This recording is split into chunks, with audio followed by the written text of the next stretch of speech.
हो गया। लेवी, मैं गलत थी। ये पूरी तरह मेरी गलती है। मेरी वजह से तुम्हारा शॉट मिस हो गया। मुझ पर दोष डालो, पूरी तरह मुझ पर। असल में मैं तो बस उससे मजाक कर रहा था, बस उसे थोड़ा चिढ़ा रहा था। मैंने उम्मीद नहीं की थी कि वो इतना सीधा सीधा फंस जाएगी, बिल्कुल पूरा मामला गले लगा लेगी। वो वाकई कुछ अलग थी। अभी उसकी रिएक्शन देखकर वो पूरी तरह अपने आप में उलझ गई थी। खुद को यकीन दिला रही थी कि उसने मुझे गलत किया है। वहां बैठी खुद की बनाई हुई गलती में डूब रही थी, जैसे मैंने उसके खिलाफ कोई बड़ा जुर्म किया हो। मैं सच में उससे हारा गया था, एक खास तरह की बेखबरगी, लेकिन बिल्कुल अचानक। वही चीज सिस्टम रिवॉर्ड को ट्रिगर कर गई। उसकी खुद की बनाई हुई चक्रवात ने एक असली भावनात्मक प्रतिक्रिया पैदा कर दी। रिवॉर्ड अनलॉक हो गया, एक पूरी तरह से अनपेक्षित नतीजा। मैं इसे बिल्कुल भी उम्मीद नहीं कर रहा था। ठीक उसी वक्त सिस्टम की घंटी बजी। मेरी आंखों के सामने एक नोटिफिकेशन इंटरफेस आ गया। डिंग, सिस्टम एक रिवॉर्ड दे रहा है। फ्यूचर्स मार्केट निवेश भविष्यवाणी की पहुंच। नोट, इस रिवॉर्ड को पाने के बाद होस्ट फ्यूचर्स मार्केट निवेश तक पहुंच सकता है। अनुमान, सिस्टम सबसे ज्यादा मुनाफा देने वाले प्रोजेक्ट्स का विश्लेषण करेगा, वो जिनमें निवेश पर सबसे ज्यादा रिटर्न हो। इनाम को देखकर मैं चुपचाप मुस्कुरा उठा। बिल्कुल भी खराब नहीं। सबसे बढ़िया बात यह थी कि मैंने असल में कुछ किया ही नहीं, बस उसे हल्का फुल्का चिढ़ाया था और उसने बाकी सब कुछ पूरी तरह खुद संभाल लिया। सच में ये एक ऐसी उलझन थी जो मैंने खुद अपने ऊपर लाद ली थी। सिस्टम की विवरणिका को ध्यान से पढ़ते हुए मैं सच में इससे खुश था। फ्यूचर्स में निवेश स्वभावतः बहुत जोखिम भरा होता है। या तो तुम मारना या सब कुछ खो देना। कभी कभी इतना ज्यादा हार जाना कि पूरी तरह डूब जाओ। उससे भी बुरा, बिल्कुल खाली हाथ निकल जाना। फ्यूचर्स मार्केट के 10 में से 9 प्रोजेक्ट्स जाल होते थे। लगभग हर जगह पूरा नुकसान। लेकिन मैं डरता नहीं था। सिस्टम मेरे लिए पूरी फ्यूचर्स ट्रेडिंग मार्केट को स्कैन कर रहा था। सबसे ज्यादा मुनाफा देने वाले प्रोजेक्ट को खोजता था, जिससे मैं पूरी तरह रिस्क से बच सकता था।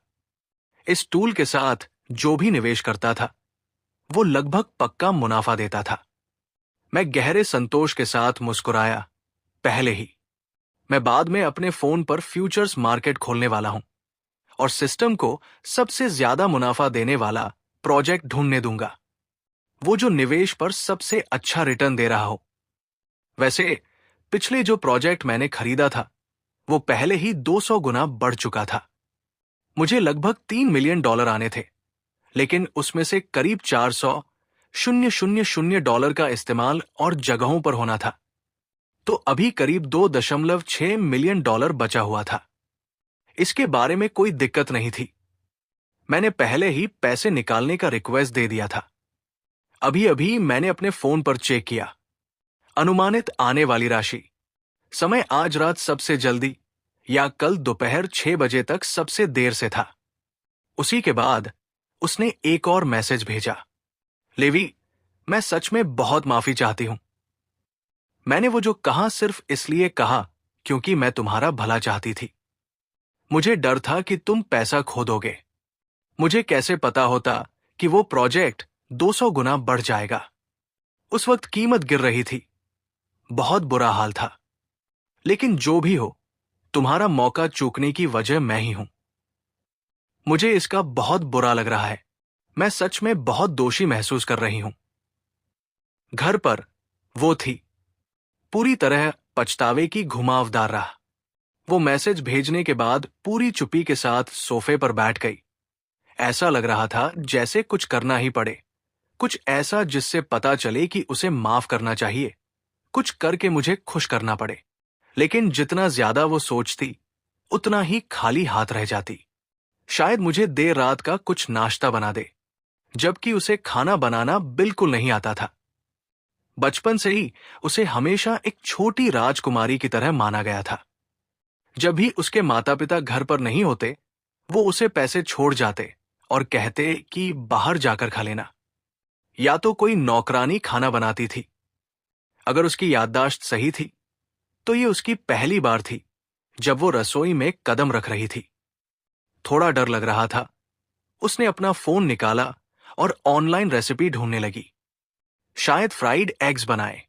इतना तो मुश्किल नहीं होगा। बस थोड़ा तेल डालना था, अंडा फोड़ना था और तला देना था। काफी आसान था। उसने सोचा बस कर डालो। 10 मिनट से ज्यादा हो गए। शाम हो चुकी थी और घर जाने वाली टैक्सी में ट्रैफिक लग गया था। तो जब मैं आखिरकार दरवाजा खोलकर अंदर गया, 10 मिनट से भी ज्यादा हो गए थे। मैं अभी अभी पहुंचा था कि दरवाजा धकेलकर लिविंग रूम में घुस गया। स्काई, मैं आ गया हूं। तुम कहाँ हो? ओह, मैं खाने की गली से गुजर रहा था और पता है तुम्हें वहां की सूप डम्पलिंग्स बहुत पसंद है, तो मैं 2 स्टीमर ले आया। हाय, तुम कहाँ चली गई? जैसे ही मैं दरवाजे से अंदर आया, मुझे एक गंध महसूस हुई। कुछ जल रहा था। ये क्या है? क्या फ्लैट में आग लग गई है? लेकिन वो भी ठीक नहीं लग रहा था। मैं रसोई की तरफ देखने लगा और वहां वो थी, आधी धुएं में डूबी हुई, मुड़ के मेरी तरफ देख रही थी। उसका चेहरा कालिक से भरपूर, बिल्कुल घबराया हुआ, कुछ हद तक मजाकिया और कुछ हद तक दयनीय लग रहा था। स्काई, तुम क्या कर रही हो? माफ करना, लेवी, पूरा एक्सीडेंट था। एकदम गलती से हुआ। मैं बस ये सोचती रही कि ये मेरी वजह से हुआ। तुमने असली पैसे कमाने का मौका खो दिया मेरे कारण। अगर मैंने कुछ कहा नहीं होता, अगर तुमने पैसे खाते में ही रखे होते, तो वो 200 गुना बढ़ जाते। ये सोचकर ही मुझे बहुत बुरा लगता है। तो मुझे लगा तुम घर आने वाले हो, तो मैंने तुम्हारे लिए अंडा फ्राई किया। सच में माफ करना, बस कुछ अच्छा करना चाहता था। और फिर ऐसा हो गया। वो बहुत शर्मिंदा लग रही थी। साफ दिख रहा था कि मेरी खाना बनाने की कोई काबिलियत नहीं है। वो खुद की भी तारीफ कम कर रही थी। उसने उस अंडे को देखा जो अभी अभी फ्राई किया था। ऊपर का हिस्सा ठीक ठाक था, खाने लायक, मुश्किल से, लेकिन जब उसे पलटा तो पूरी तरह काला था। डराने वाला। एक नजर में ही भूख उड़ जाती। पैन के नीचे से भी काला। कोई भी उसे निगल नहीं सकता था। उसने खाने की तमन्ना ही खत्म कर दी, पूरी तरह से। कोई भी इसे नहीं समझ पा रहा। लेवी, हंस ले, मैं शर्म से लूंगा, पर चिंता मत कर। ये मेरी पहली कोशिश है। अभ्यास से एक दिन तुम मेरी तली हुई अंडे खाओगे। मैं बेसहारा हंसा। ठीक है, ठीक है, कोई बात नहीं। स्काई, कोशिश मत कर। ये तुम्हारा काम नहीं है। चिंता मत कर। देखो इस रसोई का हाल। धुआं हर तरफ। बिना वेंटिलेशन के अंडा तल रही हो। आग पूरी तेजी से जल रही है। क्या तुम चूल्हा उड़ा देने की कोशिश कर रही थी? मैंने उसे बाहर खींच लिया। रसोई से होते हुए उसने उसे सीधे बाथरूम तक ले जाकर बोला, तुम ऐसे बाहर नहीं जा सकती। अपना चेहरा धो लो। तुम तो बिल्कुल काले धुआं से ढके बच्चे बिल्ली जैसी लग रही हो। धोकर बाहर आई तो फिर से ताजा और प्यारी लग रही थी। 2 मिनट पहले से बिल्कुल बदल गई थी। उसकी नजर तुरंत टेबल पर रखे सूप डम्पलिंग्स पर पड़ी। उसने खुशबू सूंघी और खुद को रोक नहीं पाई। वाह, लेवी, ये मेरे लिए लाए हो? तुम्हें कैसे पता चला कि मुझे यहाँ के सूप डम्पलिंग्स कितने पसंद हैं? बस खुशबू से ही, पहले से ही कमाल का था।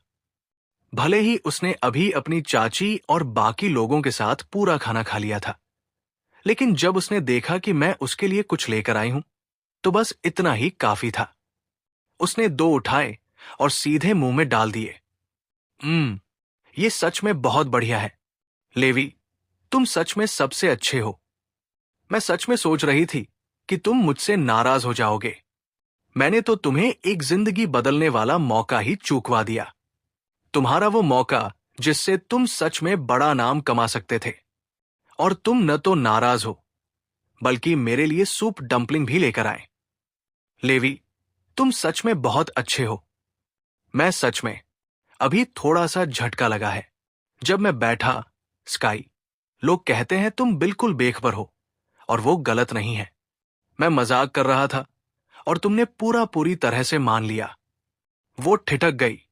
क्या लेवी, क्या तुम ये कह रहे हो कि वो $20,000 जो तुमने लगाए थे, तुमने असल में कभी निकाली नहीं? वो मेरी तरफ आंखें फैलाए देख रही थी।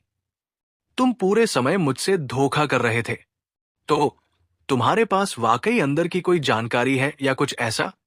तभी उसने नाटकीय अंदाज में अपना सीना पकड़ा, जबकि मैं बस उसका मजाक उड़ा रहा था और उसे यकीन दिला दिया था कि मैंने असल में पैसे निकाल लिए हैं। राहत तो तुरंत मिली, जब तक नतीजा अच्छा था, बस वही मायने रखता था। लेवी, तुमने तो मुझे आधा मरने जैसा डराया। सच में लगा था तुम मेरी सुनोगे और जल्दी बाहर निकल जाओगे। भगवान का शुक्र है लेवी, तुम्हारा अपना दिमाग है। तुमने अपनी जगह बनाए रखी। और अब देखो लेवी, तुम आधिकारिक तौर पर करोड़पति हो। इससे करीब $3 मिलियन। सिर्फ 19 साल के हो और इतनी कमाई कर रहे हो। लेवी, तुम वाकई कमाल के हो। मैं अभी तुम्हें देखकर थोड़ा दंग रह गया हूं। सच में लेवी, पता है क्या, जब शेयर बाजार और निवेश की बात हो रही थी, तो मुझे लगा था कि मुझे थोड़ा बहुत समझ है। आखिरकार मेरे माता पिता मुझे फाइनेंस की तरफ धकेल रहे हैं। वो चाहते हैं कि मैं इसी इंडस्ट्री में काम करूं। मुझे उम्मीद नहीं थी कि मेरी सोच इतनी गलत होगी। मुझे तो सच में लगा था कि वो प्रोजेक्ट फेल हो जाएगा। लेवी, तुम तो एकदम अलग ही लेवल पर हो। उसने अचानक एक जोरदार आइडिया दिया और पूरी गंभीरता से मुझसे देखा। लेवी, सच कहूं तो एक बात सोच रहा था। जब हम दोनों कॉलेज जाएंगे तो क्या होगा अगर हम दोनों एक ही मेजर चुन लें? तुम्हारे इस क्षेत्र के इंस्टिंक्ट्स के साथ। नहीं तो फाइनेंस पढ़ना सच में बर्बादी होगी। मुझे फाइनेंस में कोई खास दिलचस्पी नहीं थी। मैं तो अभी भी अपने असली रास्ते पर जाना चाहता था, बिजनेस एडमिनिस्ट्रेशन। वो थोड़ी निराश लग रही थी। Business admin? ये तो अफसोस की बात है लेवी। तेरी काबिलियत के साथ फाइनेंस में तू बहुत आगे जा सकता था। लेकिन कोई बात नहीं, जब तक हम दोनों उसी स्कूल में पहुंच जाएं। वही सबसे ज्यादा मायने रखता है। मेरे माता पिता चाहते हैं कि मैं उत्तरी क्षेत्रों के स्कूलों में आवेदन करूं। घर के करीब रहना होगा वैसे, लेकिन मैं फिर भी यहां आना चाहता हूं, उसी स्कूल में जहां तुम हो। उसने प्यार से अपना हाथ थपथपाया, छाती से हंसी और बोली, कैसी रही मेरी वफादारी लेवी? पर गलत मत समझना, मैं तेरे लिए ऊपर उत्तर जाने से हार नहीं मान रही।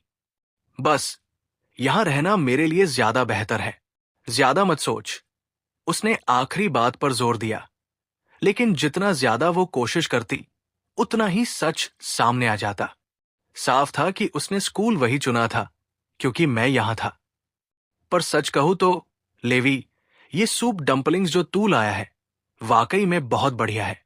मुझे अकेले पूरा खाना नहीं देना। भले ही मैं खूब खा सकती हूं, फिर भी मैं लड़की, पता है ना, मैं ये सब कैसे खत्म कर लूंगा? मुझे क्या समझती हो? हिप्पो? सुअर? वो मुझे देख रही थी, हल्की सी नाक सिकोड़ते हुए। चलो बैठो और मेरे साथ खाओ। उसका अपने आप को ऐसे टेढ़ा मेढ़ा बताना मुझे हंसाने को मजबूर कर देता था। वो वाकई कभी कभी मजेदार होती थी। सच में एकदम अलग थी। इतनी मनोरंजक लड़की। अगर मैं उसे कभी अपनी बीवी बनाकर घर लाया तो जिंदगी कभी बोरिंग नहीं होती। मैं खुद से चुपचाप सोच रहा था, लेवी, लेवी, लेवी, मैं तुमसे बात कर रहा हूं। तुम क्यों खोए हुए हो? अभी क्या सोच रहे थे? क्या सोच रही थी? अरे कुछ नहीं, आओ मेरे साथ खाओ। यहां इतना सारा खाना है, मैं अकेले कैसे खा पाऊं?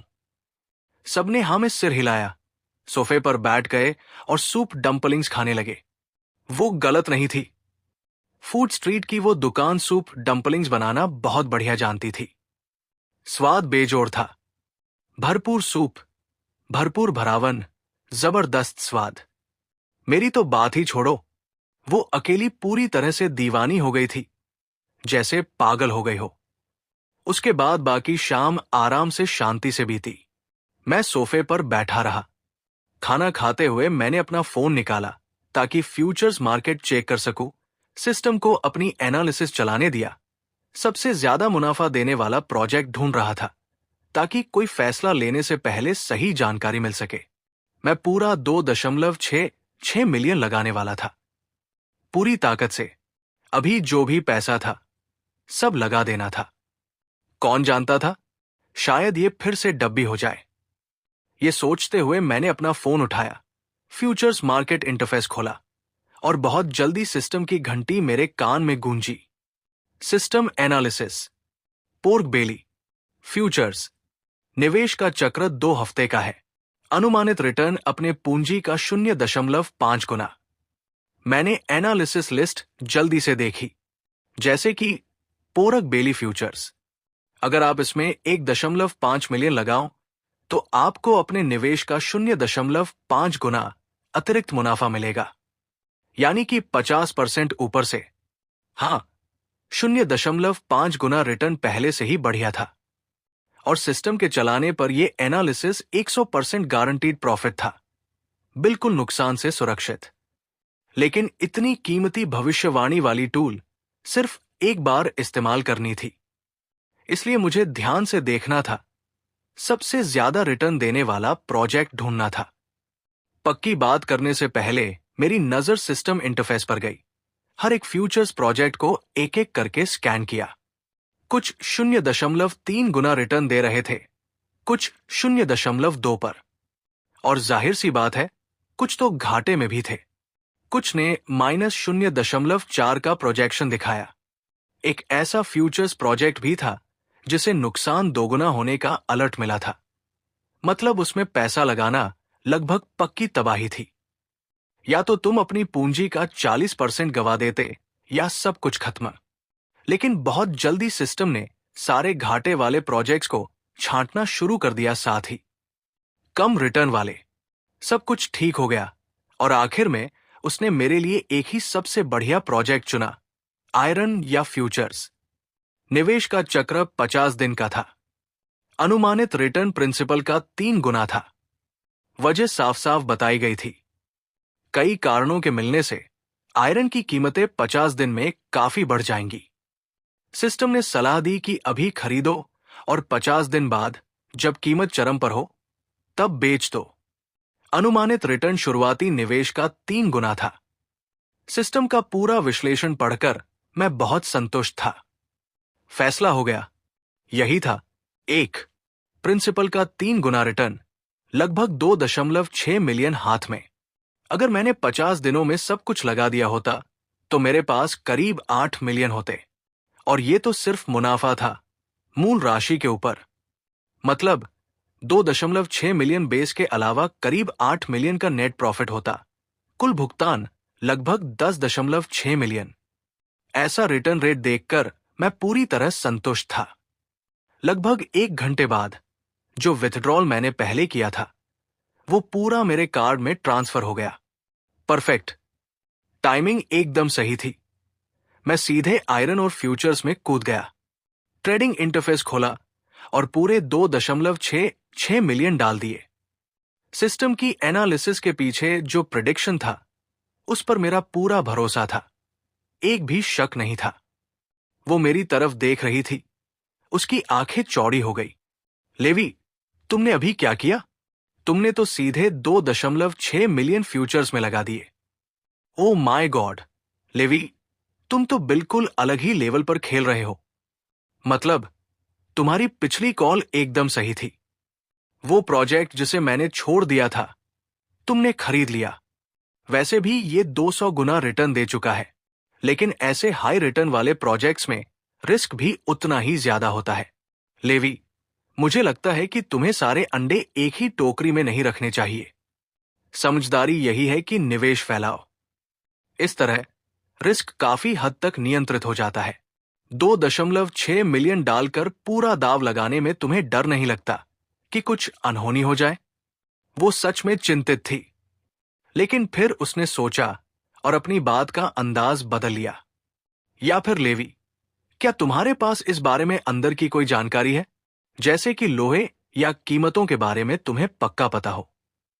क्या ऊपर जा रही हो? उसने सच्चे जिज्ञासु अंदाज में पूछा। तुम तो मेरी सबसे अच्छी दोस्त हो आखिर। उसने अपनी आंखें बड़ी बड़ी करके मुझसे देखा, पूरी दिलचस्पी के साथ। जब बात उसकी थी तो मैं कुछ भी छुपाना नहीं चाहता था। मुझे एक दूसरी जिंदगी मिली है, बस मैं पिछली जिंदगी के सारे अफसोस पूरे करना चाहता था। तो मैंने साफ साफ कहा, स्काई, मैं तुमसे कुछ पूछना चाहता हूं। क्या तुम मुझ पर भरोसा करती हो? वो कुछ सेकंड के लिए रुकी, फिर खुद में आई। लेवी, ऐसा सवाल किस लिए? मैं तुम पर भरोसा नहीं करूं? बिल्कुल करती हूं। अगर मैं तुम पर भरोसा नहीं कर सकता तो किस पर करूं? बताओ। ठीक है, फिर मैं सीधी बात करता हूं। मेरे पास अंदर की जानकारी है। 50 दिन बाद लॉ आयस की कीमतें जोरदार बढ़ने वाली है, इसलिए अभी सस्ते में खरीद लो। कम से कम 3 गुना मुनाफा होगा। वो तुरंत उत्साहित हो गई। 50 दिन में 3 गुना? सच में? लेवी, तुम तो अलग ही लेवल पर हो। तुम्हारे पास सच में अंदर की पहुंच है। वो पहले से ही मुझ पर बिना शर्त भरोसा करती थी। उसके सहज भोले स्वभाव को जोड़ो तो उसमें बिल्कुल कोई शक नहीं था। थोड़ा हिचकिचाया, फिर लेवी बोला, क्या मैं भी इसमें शामिल हो सकता हूं? मेरे पास भी थोड़े पैसे हैं। मेरे पापा ने मेरे लिए एक छोटा सा फंड रखा है, जैसे कि एक शुरुआत के लिए। ज्यादा तो नहीं, लगभग 2 लाख। अगर तुम्हें सच में यकीन है कि ये काम करेगा और चांस अच्छे हैं, तो मैं पूरे 2 लाख लगा दूंगा। शायद 50 दिन में ये 6 लाख हो जाए। उसने खुद को एक पल के लिए ख्वाबों में खोने दिया। लेवी, मैं वादा करती हूं कि अगर मेरा पैसा 3 गुना हो गया तो कॉलेज में हर दिन तुम्हें डिनर पर ले जाऊंगी। जो भी तुम खाना चाहो मैं ला दूंगी। तुम जो भी पहनना चाहो मैं खरीद दूंगा। गेम्स, स्किन्स, स्किन्स, जो भी लीग ऑफ लेजेंड्स का सामान चाहिए तुम्हें। मुझे तो ठीक से समझ भी नहीं आता, पर मैं तुम्हारे लिए सब कुछ भर दूंगा। अगर ये कोई और कहता तो शायद मैं इसे सिर्फ बात बनाकर टाल देता, लेकिन वो जब भी कहती, मुझे एक पल के लिए भी शक नहीं हुआ, क्योंकि वो हमेशा अपना वादा निभाती थी। हाई स्कूल के 3 साल उसने मुझ पर कमाल का खर्च किया था। उससे ज्यादा तो तब किया जब उसके पास सच में पैसे आए। उसकी फितरत को जानते हुए वो यकीनन खर्च करेगी। बिना किसी हिचकिचाहट के मुझ पर डाल दिया। मैं हंसा। ठीक है स्काई, लेकिन एक बात बता दूं, अब से बस 1 महीने से थोड़ा ज्यादा बाद हमारा कॉलेज शुरू हो रहा है। जब तुम पैसे कमाओ तो मुझे भी अच्छे से ट्रीट करना। मुझे बेकार में फायदा कमाने के लिए गाइड मत बनाना। तो मेरी सलाह पर उसने फ्यूचर्स ट्रेडिंग अकाउंट खोला। उसके बाद उसने अपने पर्सनल कार्ड से 2 लाख ट्रेडिंग अकाउंट में ट्रांसफर किए। फिर पूरे पैसे से आयरन के फ्यूचर्स खरीद लिए।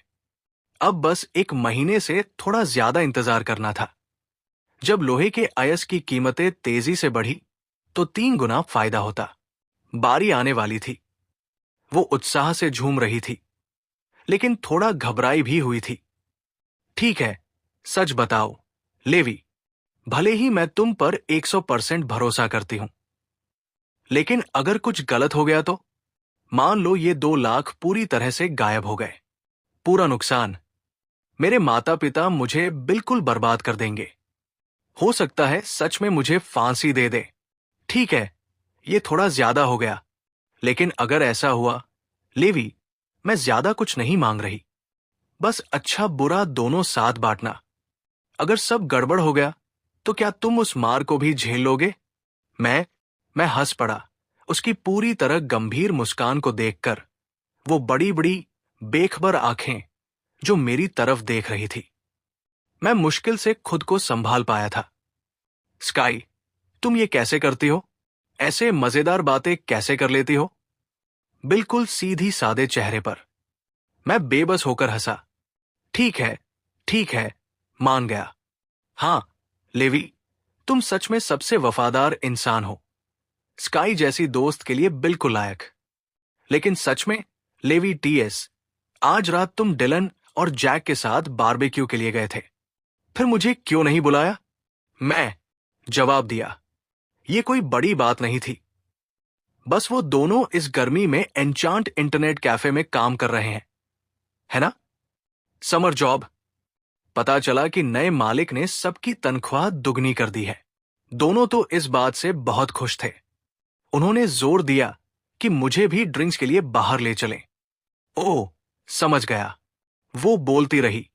लेकिन लेवी डब्ल्यू, एक बात बताओ, मेरी चाची, तुम्हें उसके बारे में पता है ना? आज रात मैंने उसके साथ डिनर किया। वो पहले शहर में रहती थी, लेकिन अब यहां आ गई है।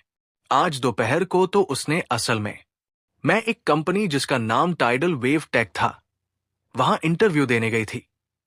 इंटरव्यू तो बढ़िया गया ही, साथ ही नए मालिक ने उसे इतना अच्छा वेतन ऑफर किया कि पिछली कंपनी से भी ज्यादा था। आज का दिन कैसा था? सबको बढ़ोतरी कैसे मिल रही है? यहां तक कि लेवी भी पैसे में डूबा जा रहा है। वो थोड़ी जलन में थी, खुद से बड़बड़ाते हुए उम्मीद कर रही थी कि मेरे पीछे चलकर फ्यूचर्स ट्रेडिंग में एक महीने से थोड़ा ज्यादा समय में वो अपनी निवेश राशि 3 गुना कर लेगी। वो सच में ऐसा चाहती थी। भले ही ऐसा न हो, 3 बार, बस 2 बार भी चलेगा। कम से कम पैसे दोगुना तो होना चाहिए। उसे ऐसा कहते सुनकर मैं तुरंत कनेक्शन समझ गया। उसकी चाची, जो आज दोपहर मेरी कंपनी में इंटरव्यू देने आई थी, क्या वो असल में एमी यांग हो सकती थी? क्या यह मुमकिन था कि एमी यांग स्काई की चाची हो? यह बात जानकर मुझे थोड़ा चौंक महसूस हुआ। सच में ऐसा उम्मीद नहीं थी। दुनिया कितनी छोटी है। मेरी कंपनी की पहली कर्मचारी निकली स्काई की चाची। लेकिन मैं इस बात पर ज्यादा नहीं रुका। अभी के लिए वो बस लगातार, रुकावट के बिना बातें करते हुए मुझे लगातार सब कुछ बता रहा था। लेवी का पेट बार बार कुछ कह रहा था। तुम यकीन नहीं करोगे, ये टाइटल वेव कंपनी, हां, बिल्कुल नहीं है, लेकिन फाइनेंशियली बहुत मजबूत है। न सिर्फ मेरी आंटी को अच्छा पैसा दे रहे हैं, सबसे बड़ा कमाल तो यह है कि इनके पास कितना बड़ा कैपिटल है। आधिकारिक तौर पर लॉन्च होने से पहले ही उन्होंने ग्रीनफील्ड ग्रुप की बिल्डिंग 7 खरीद ली थी। और सुनो, इस कंपनी का मालिक सिर्फ 19 साल का है, हमारे जितना ही उम्र का। आजकल टैलेंट हर जगह है। लेवी, हमें भी आगे बढ़ना होगा। हम पीछे नहीं रह सकते।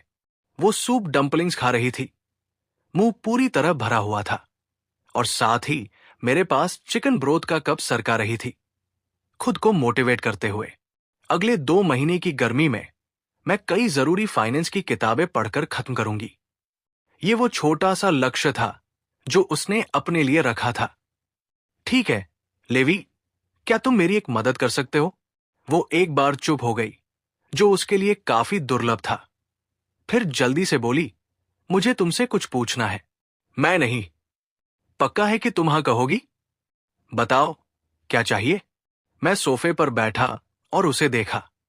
बताओ स्काई, तुम मुझसे क्या मांग रही हो? वो थोड़ा शर्माते हुए कहने लगी, क्योंकि जो वो कहने वाली थी वो थोड़ा शर्मनाक था, भले ही मैं उसका सबसे अच्छा दोस्त हूं। पर कोई बात नहीं, कहो तो सही। लेवी, तुमने खुद अभी देखा, मैंने रसोई को पूरी तरह से तबाह कर दिया।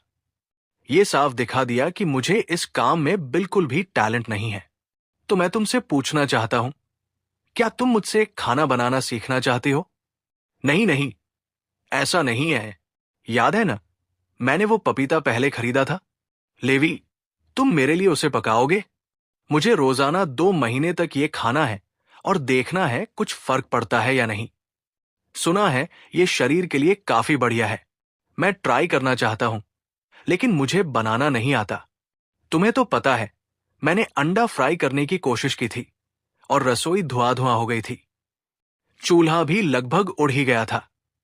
इसलिए प्लीज लेवी के, मैं तुम पर भरोसा करता हूं। ये छोटी सी रिक्वेस्ट थी, मुझे कोई आपत्ति नहीं थी, लेकिन असली समस्या थी 2 महीने। स्काई, सच कहूं तो तेरे लिए शायद इतना वक्त काफी नहीं होगा। हड्डियों की बनावट जैसी है वैसी रहेगी। माफ करना, बस इतना करना है कि मेरे लिए बना दे। 2 महीने अच्छे से इसे पीते रहना। मैं गारंटी देता हूं कि तू अपनी बात वापस ले लेगा। प्लीज, प्लीज, मैं तुझसे विनती कर रहा हूं, लेवी। वो लगातार बोलती रही। मुझे पता है तू सबसे अच्छा है। तेरे सबसे अच्छे दोस्त की इतनी छोटी सी रिक्वेस्ट कैसे ठुकरा सकता है? मैंने हाँ में सिर हिलाया। मैं ठीक हूं। रुको, सच में, लेवी? तू वाकई हाँ कह दिया? मैंने हाँ में सिर हिलाया। हाँ, वो खुशी से ऐसे उड़ रही थी जैसे अपना नाम भूल ही जाए। उसने तुरंत कहा, तुम कमाल हो, लेवी।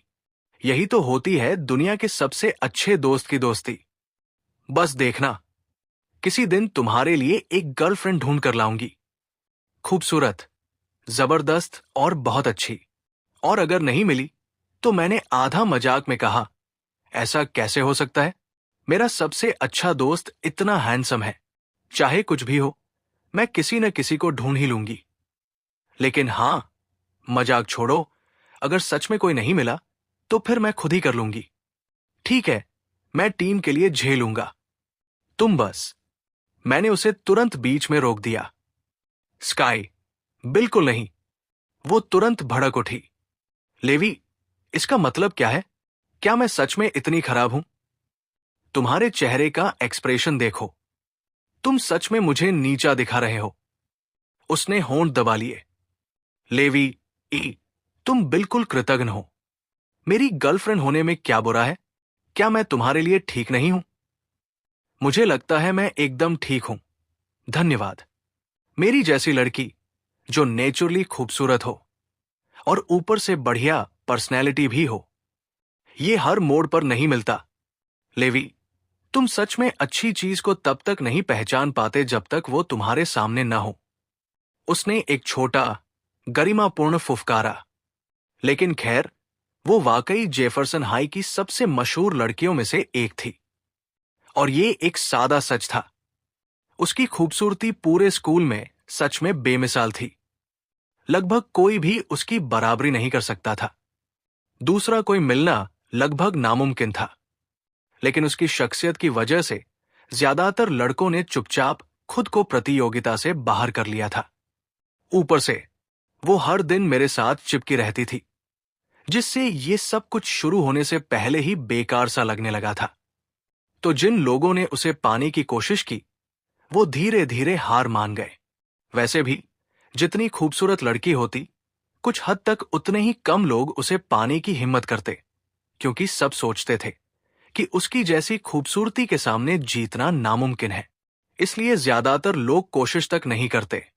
बाहर से खूबसूरत, पर असल में चुपचाप अकेली। ठीक है, चलो, लेवी एन, उस पपीते को पकाओ। मेरी बात सुनो, प्लीज प्लीज। तुमने तो पहले ही हाँ कह दिया था। ठीक है, मैं तुम्हारे लिए बना देता हूं। हाँ लेवी, तुम सच में सबसे बढ़िया हो।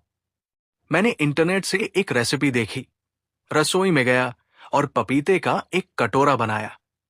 सच में खुशबू तो अच्छी आई। उसने चखा। बुरा नहीं है, बल्कि बढ़िया है। लेवी, तुम भी चखो, खुद भी खा लो। देर हो रही है। आज रात मैंने डायलन और जैक के साथ काफी ड्रिंक की थी, लेकिन मेरी जिंदगी के कई सालों के तजुर्बे के साथ थोड़ा शराब, ऐसा कुछ भी नहीं था। नशा करने के लिए तो बिल्कुल भी काफी नहीं था। लेकिन वापस आने के बाद मैंने सोच लिया था कि अब अच्छे आदतें अपनाऊंगा, जल्दी सोऊंगा, अपनी सेहत का ध्यान रखूंगा।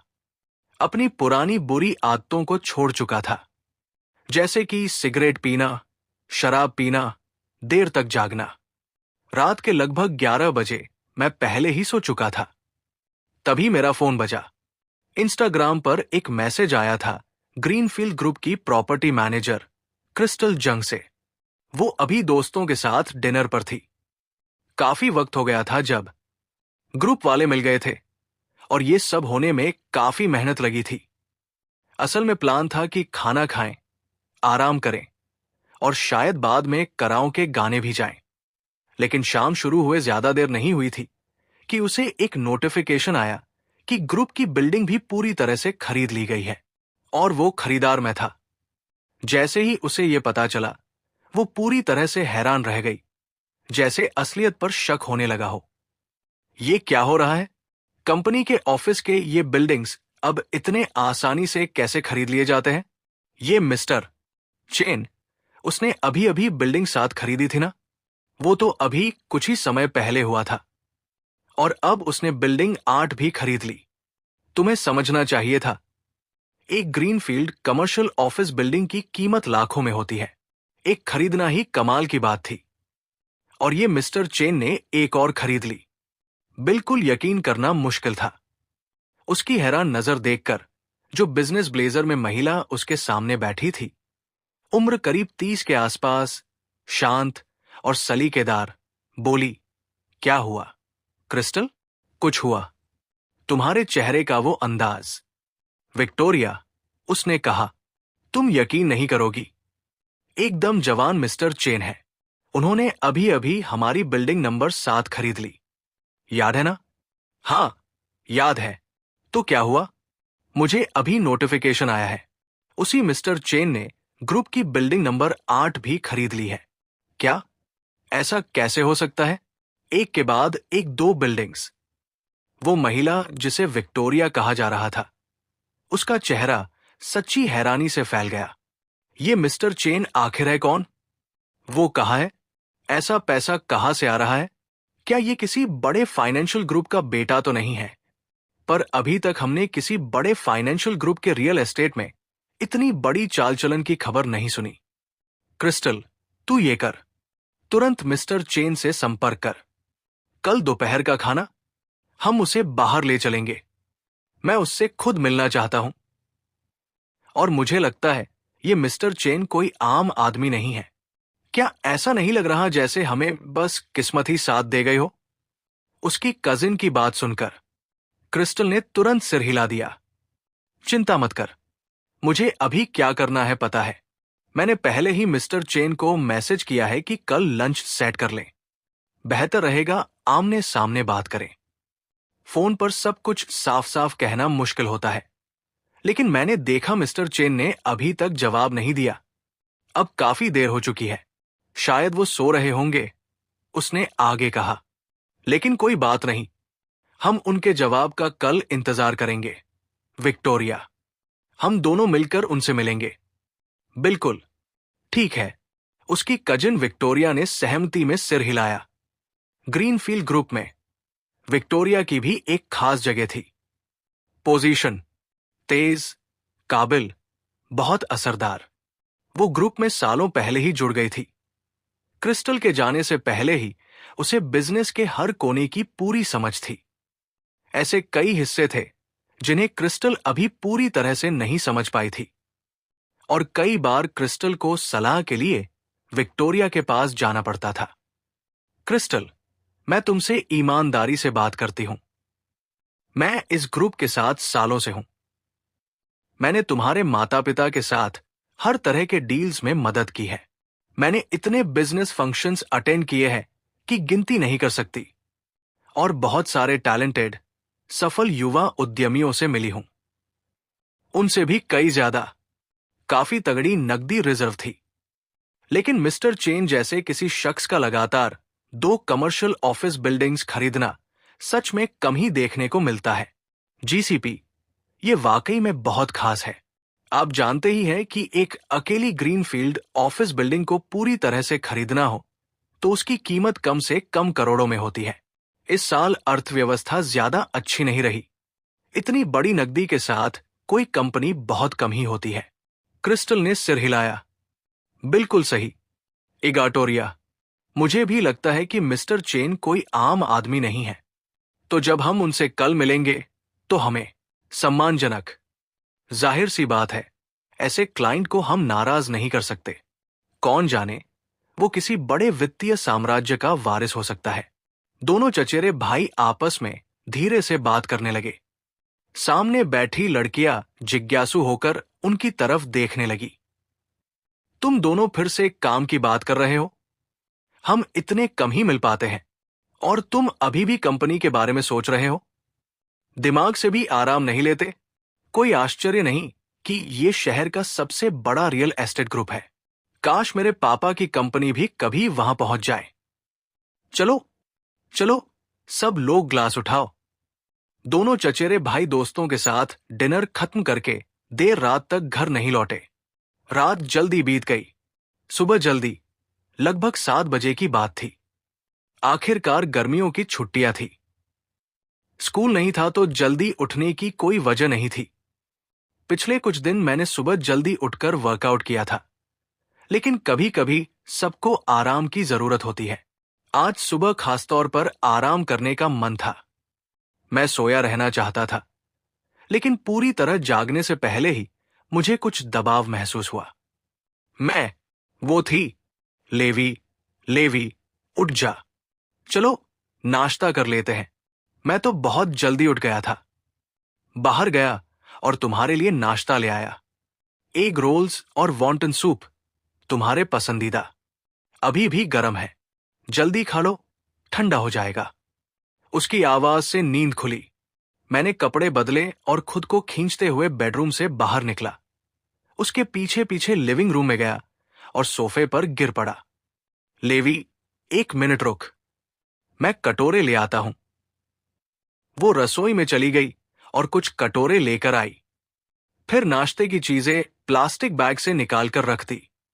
प्लास्टिक बैग में डालना ठीक नहीं लगा, अस्वच्छ लगता था, इसलिए कटोरियों में डालना बेहतर लगा। लेवी, आओ थोड़ा चखो।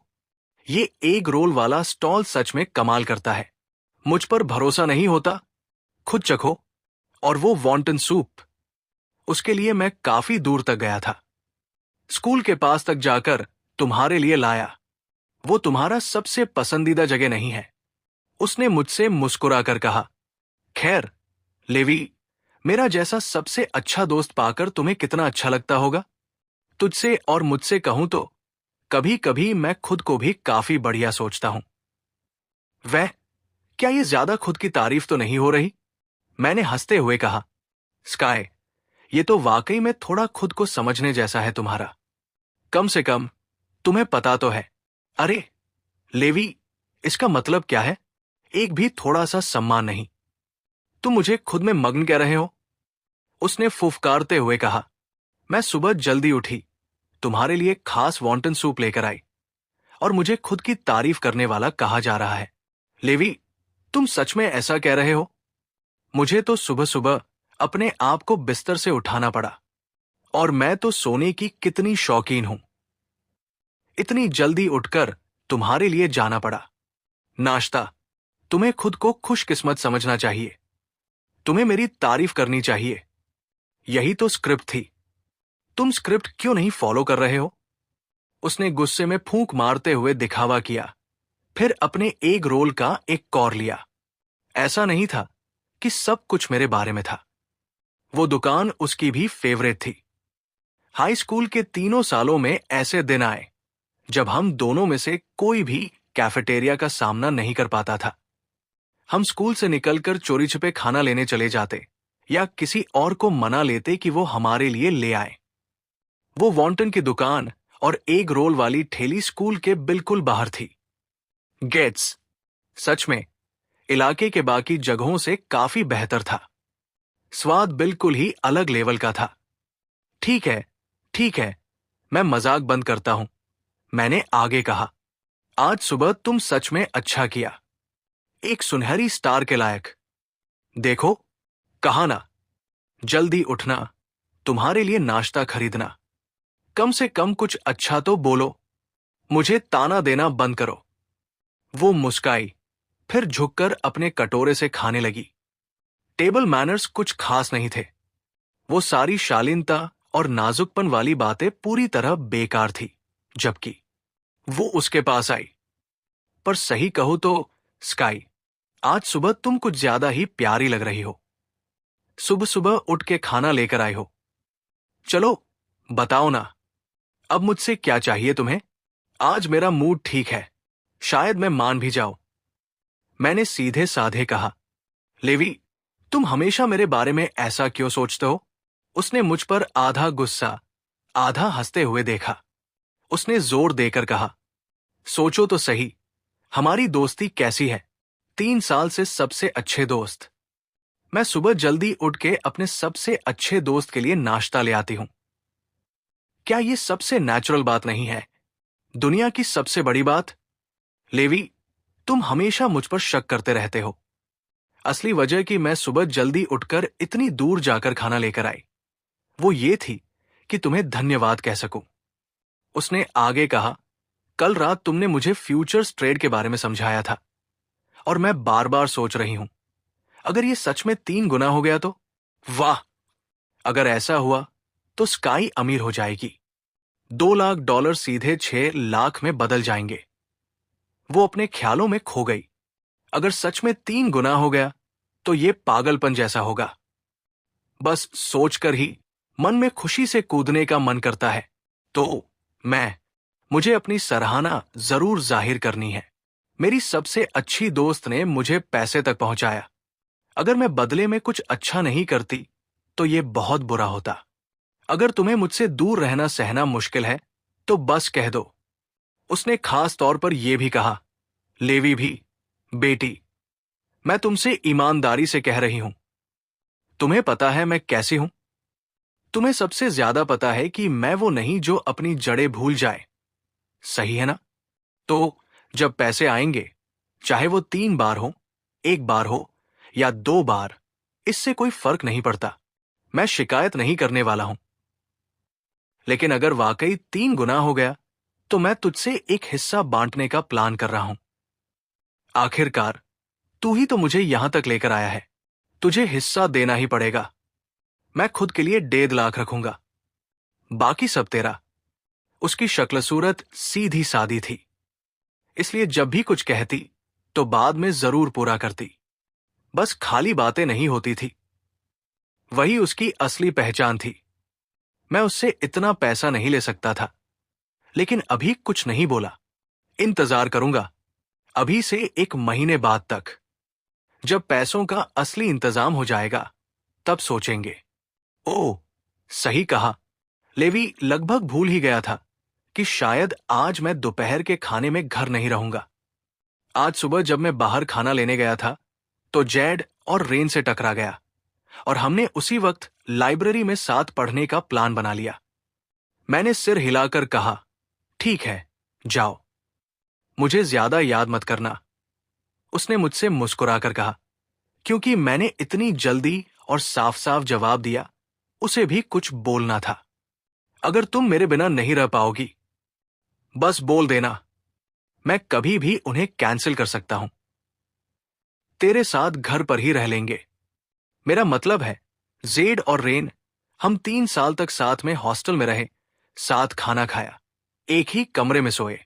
हमारा रिश्ता सच्चा था। लेकिन सच कहूं तो उसके दिल में वो दोनों मिलकर भी लेवी के बराबर नहीं थे। उसकी दुनिया में उसकी जगह कुछ अलग ही थी। तो अगर तुम सच में बर्दाश्त नहीं कर पाते तो मैं उन्हें बिल्कुल भी छोड़ सकता हूं। अच्छी बात है कि जेड और रेन उस कमरे में नहीं थे, क्योंकि अगर वो होते और ये सब सुन लेते तो मैं सच में उनकी दोस्ती पर सवाल उठाने लगा था। ऐसा कौन सा बेस्ट फ्रेंड होता है जो बिना सोचे समझे तुम्हें धोखा दे दे? स्काई, तुम चीजों को इतना ज्यादा मत बढ़ाओ। मैंने साफ कहा, जब तक मन करे जाओ। सच कहूं तो जब तुम नहीं होती तो आखिरकार सुकून मिलता है।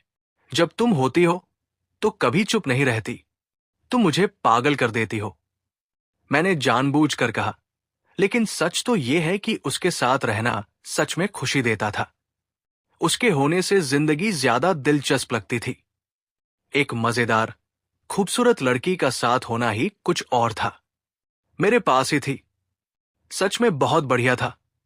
अगर मैंने इससे पहले कई सालों की जिंदगी नहीं जी होती तो कोई भी आम लड़का जो उसके पास थोड़ी देर बैठता, उसकी कुछ बातें सुनता, तो शायद वहीं हंस पड़ता। लेकिन मैं अलग था। आखिरकार मैंने इससे पहले पूरी जिंदगी जी ली थी। मैं अपनी भावनाओं पर या छोटी छोटी बातों पर काबू खोने वाला नहीं था। पर अंदर से मैं सच में महसूस कर रहा था। उसके पास होने से सब कुछ थोड़ा ठंडा ठंडा लगने लगा। उसके बाद मैंने फोन देखा। पिछली रात मैं सो गया था कि तभी ग्रीनफील्ड की मैनेजर, जो मेरी पिछली जिंदगी में मेरी अधीनस्थ भी रही थी, क्रिस्टल जांग ने मुझे एक मैसेज भेजा। मैसेज का मतलब था, मिस्टर चेन, क्या आपको मेरी याद है? मैं क्रिस्टल जेन, ग्रीनफील्ड की मैनेजर हूं। हम पहले मिले थे और इंस्टाग्राम पर जुड़े थे। बस कंफर्म करना था। मुझे नोटिफिकेशन मिला कि आपने हमारी ग्रुप से बिल्डिंग 8 खरीदी है। क्या ये सही है, मिस्टर जेन? मैं सोच रही थी कि क्या आप आज थोड़ा मिल सकते हैं, बातें कर सकते हैं, थोड़ा समय निकाल सकते हैं। अगर तुम फ्री हो तो साथ में लंच करते हैं। पिछले कुछ दिनों में मैंने ये भी कहा था कि बिल्डिंग ने सिस्टम को भी चबा लिया। उसकी प्रतिक्रिया बिल्कुल भी हैरान करने वाली नहीं थी। कल रात उसने जो मैसेज भेजा था, उसे देखते हुए मैं जवाब देने ही वाला था कि एक और मैसेज आ गया। मिस्टर चेन, क्या आपने मेरा कल रात का मैसेज देखा? तब तक आप शायद सो रहे होंगे। कोई बात नहीं, अगर आज कॉल कर लूं तो ठीक रहेगा। उसने जल्दी से फॉलो अप किया। मैंने तुरंत जवाब टाइप किया। फिर कहा, लगता है तुम मुझसे मिलना चाहती हो। मेरे लिए ठीक है, कोई दिक्कत नहीं। मैं आज सुबह फ्री हूं। असल में सीधे मेरे ऑफिस आ जाना। मैं वैसे भी कंपनी जाकर मिलने वाला था। कंपनी अभी नई बनी है और अभी भर्ती का शुरुआती दौर चल रहा है। कुछ काम थे जिन्हें निपटना था, लेकिन लंच के दौरान थोड़ा वक्त निकालकर बात करना बिल्कुल मुमकिन था। उसने तुरंत जवाब दिया, परफेक्ट, मिस्टर चैन। मैं नाश्ते के बाद निकलती हूं। वहीं मिलते हैं, जल्दी मिलते हैं। मैसेज भेजने के बाद ब्रिस्टल अभी बैठी थी। नाश्ते की जगह बाहर थी। उसकी कजिन जो मेज के सामने बैठी थी ने ऊपर देखा। तुम उठ गई हो? तो क्रिस्टल, मिस्टर चेन ने अभी तक जवाब दिया? चलो देखता हूं तुम दोनों ने क्या कहा। क्रिस्टल ने अपना फोन दिया और समझाया। मिस्टर चेन ने अभी अभी जवाब दिया। उसने कहा है कि हम उसके ऑफिस चलें। विक्टोरिया, जैसे ही हम यहां खत्म कर लें, सीधे टाइडल वेव ऑफिस बिल्डिंग चलते हैं, जो पहले बिल्डिंग 7 थी। हमारी, विक्टोरिया ने क्रिस्टल और मेरे बीच बातचीत पढ़ी। ठीक है, जल्दी करो। जैसे ही हम खत्म करें, हम चलते हैं। ऑफिस। समझ गया। क्रिस्टल ने सिर हिलाया।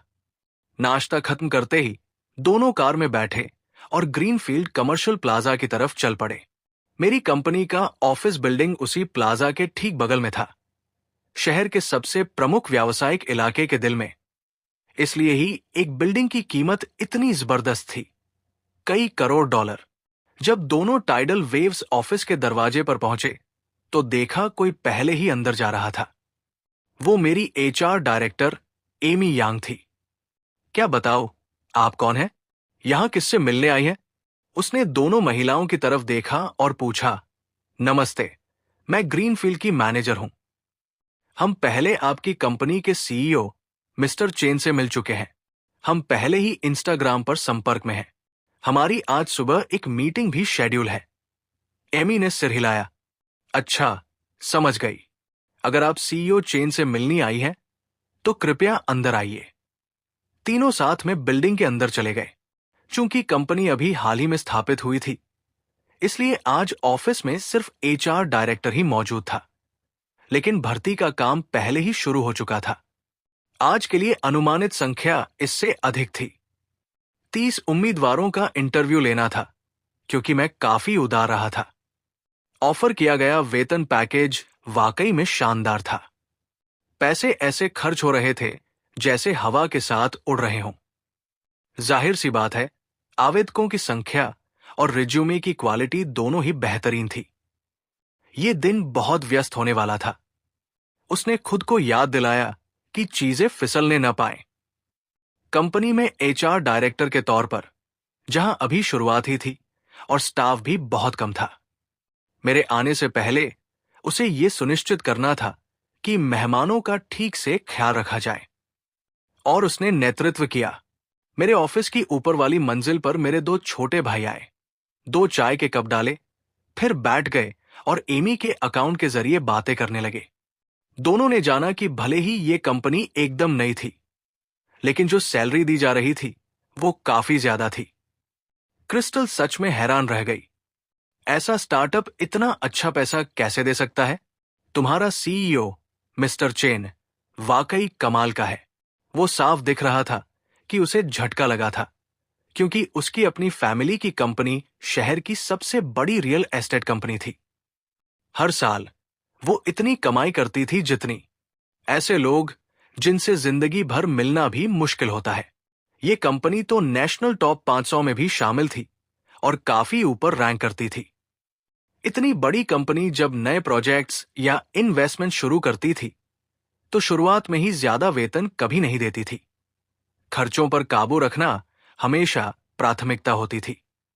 अगर नया प्रोजेक्ट मुनाफा नहीं कमाएगा और तुम बड़े वेतन दे रहे हो, तो क्या पैसे बर्बाद नहीं कर रहे हो?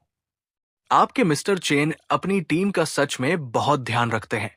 सच कहूं तो एक बिजनेस मालिक के तौर पर ऐसी संवेदना आसानी से नहीं मिलती, क्योंकि ज्यादातर कंपनियां हमेशा खर्चा गिनती में लगती हैं। खर्चा कम करती है, ज्यादा उत्पादन दबावती है, उसने शालीनता से कहा था। लेकिन उसकी नजरें अनायास ही अपने चचेरे भाई की तरफ चली गई। उनके बीच ये मामला लगभग तय हो चुका था। मैं बिल्कुल भी आसान इंसान नहीं था। लगातार 2 कमर्शियल बिल्डिंग्स खरीदना पहले ही भारी खर्चा था, और अब ऊपर से स्टाफ को उदारता से पेमेंट करना, कुछ तो यहां सामान्य तरीके से मेल नहीं खा रहा था। इसमें कोई शक नहीं, ये किसी बड़ी संपत्ति का वारिस था। अगर ऐसा नहीं होता तो बहुत कम बिजनेस वाले इतने पैसे ऐसे जलाते। उसी टाइम जब मैं क्रिस्टल को मैसेज करना खत्म किया, थोड़ी देर बाद मैंने स्काई से कहा, स्काई, आज सुबह तुम अपने 2 रूममेट्स के साथ लाइब्रेरी जा रही हो ना? हाँ। क्यों? तेरी आवाज ऐसा लग रही है जैसे तू भी आना चाहती है। उसने मुझसे देखा और पूछा, वो सच में बढ़िया होगा।